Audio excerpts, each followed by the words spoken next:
পাহাড় শুধু সৌন্দর্যের প্রতীক নয়, বরং এক অজানা রহস্যের দরজা।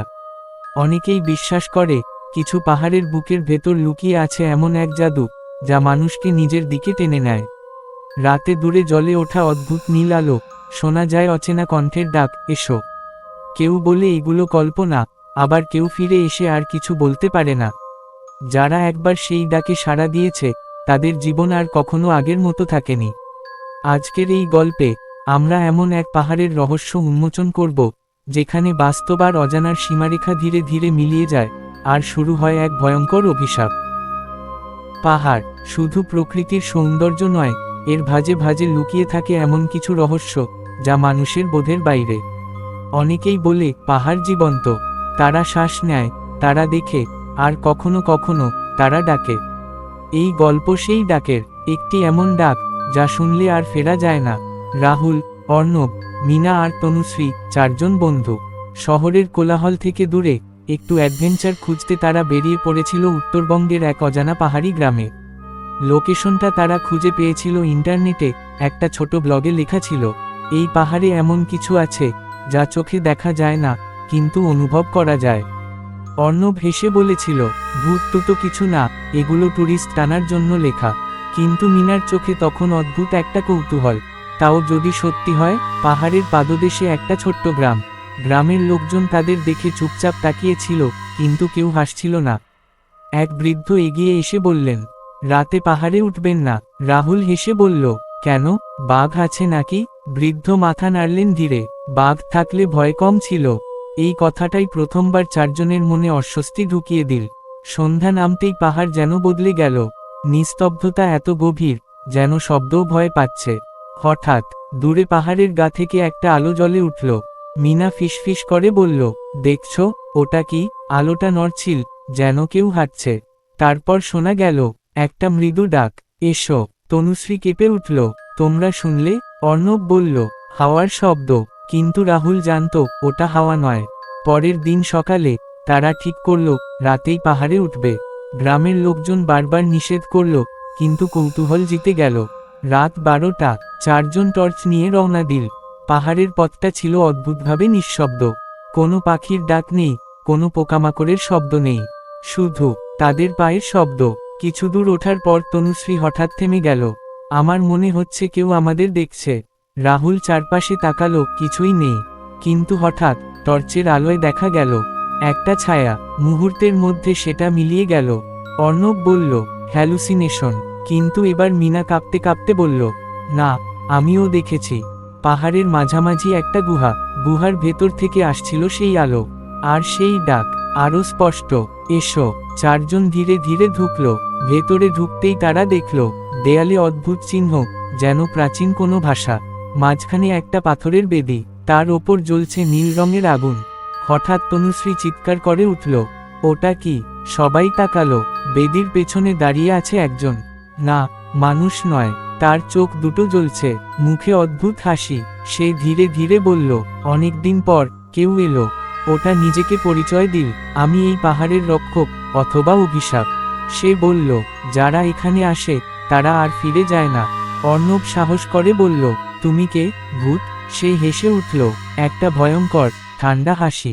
আমি তাদের আত্মা, যারা এই পাহাড়ে হারিয়ে গেছে। গুহার দেয়ালে তখন ছায়াগুলো নড়তে শুরু করল। এক এক করে দেখা গেল মানুষের মুখ, চিৎকার করছে, কাঁদছে। ওরা সবাই এখানে আটকে আছে। মীনা কেঁদে ফেলল, আমাদের ছেড়ে দাও। সে ধীরে ধীরে এগিয়ে এল। একটা নিয়ম আছে, চারজন এসেছ, তিনজন যেতে পারবে। হঠাৎ অর্ণব বলল, মানে একজনকে থাকতে হবে? সে মাথা নাড়ল। চারজন একে অপরের দিকে তাকালো। বন্ধুত্ব, ভয়, নিজেকে বাঁচানোর তাগিদ, সবকিছু মিশে গেল। হঠাৎ রাহুল দেখল তনুশ্রী তাকে ঠেলে দিল। সরি। রাহুল পড়ে গেল বেদির সামনে। সে চিৎকার করছিল, আমাকে বাঁচাও, কিন্তু কেউ এগিয়ে এল না। নীল আগুনটা হঠাৎ উঁচু হয়ে উঠল, আর মুহূর্তের মধ্যে রাহুল অদৃশ্য, শুধু তার চিৎকারটা প্রতিধ্বনি হয়ে রয়ে গেল। বাকি তিনজন দৌড়ে গুহা থেকে বেরিয়ে এল। ভোর হয়ে গেছে, তারা নিচে নেমে এল, কিন্তু গ্রামের লোকজন তাদের দেখে চুপ। বৃদ্ধ এগিয়ে এসে বললেন, তোমরা চারজন ছিলে, একজন কোথায়? কেউ কিছু বলল না। সেই রাতের পর মিনা মাঝে মাঝে শোনে একটা ডাক, এসো। আর আয়নায় মাঝে মাঝে সে দেখে তার পেছনে দাঁড়িয়ে আছে রাহুল। চোখ দুটো জ্বলছে, মুখে সেই একই হাসি। সেই ঘটনার পর কয়েকদিন কেটে গেছে। অর্ণব, মিনা আর তনুশ্রী শহরে ফিরে এসেছে, কিন্তু তারা আগের মতো নেই। মিনা প্রায়ই চুপচাপ বসে থাকে, তার চোখে যেন সবসময় কিছু একটা দেখার চেষ্টা। তনুশ্রী রাতে ঘুমাতে পারে না, প্রতিবার চোখ বন্ধ করলেই সে দেখে নীল আগুন আর রাহুলের মুখ। আর অর্ণব, সে সবকিছু অস্বীকার করার চেষ্টা করছে, সবই হ্যালুসিনেশন ছিল। সে বারবার বলে, আমরা মানসিক চাপের মধ্যে ছিলাম। কিন্তু তার নিজের হাত কাঁপে যখন সে একা থাকে। একদিন রাতে মিনা তার ঘরের আয়নার সামনে দাঁড়িয়েছিল। হঠাৎ তার পেছনে একটা ছায়া নড়ল। সে ঘুরে তাকালো, কেউ নেই। আবার আয়নার দিকে তাকাতেই তার বুকটা ধড়ফড় করে উঠল।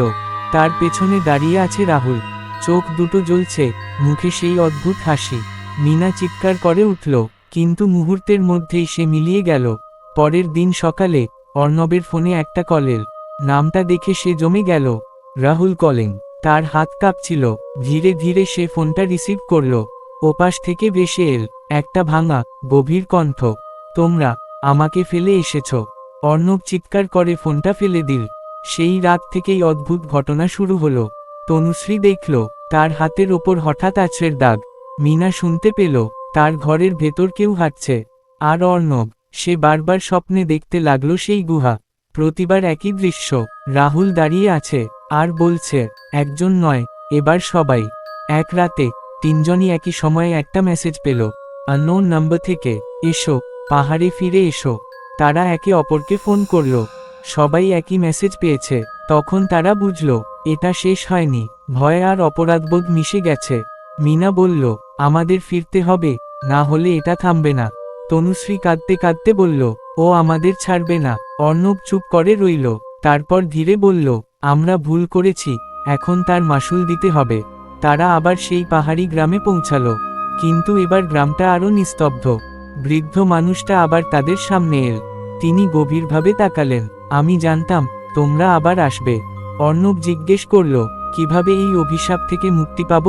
বৃদ্ধ ধীরে বললেন, যাকে ফেলে এসেছ তাকে ফিরিয়ে আনতে হবে। রাত নামতেই তারা আবার উঠতে শুরু করল। পাহাড় এবার যেন আরো ভয়ঙ্কর, হাওয়া ঠান্ডা, আর সেই একই ডাক, এসো। গুহার কাছে পৌঁছাতেই নীল আলো জ্বলে উঠল। তারা গুহায় ঢুকল। বেদির সামনে দাঁড়িয়ে আছে রাহুল, কিন্তু সে আর আগের মতো নেই। তার শরীর অর্ধেক ছায়া, চোখ দুটো আগুনের মতো জ্বলছে। সে ধীরে বলল, এবার তোমরা ফিরেছ। রাহুল বলল, এই পাহাড়ের নিয়ম বদলায় না, একজনের বদলে এক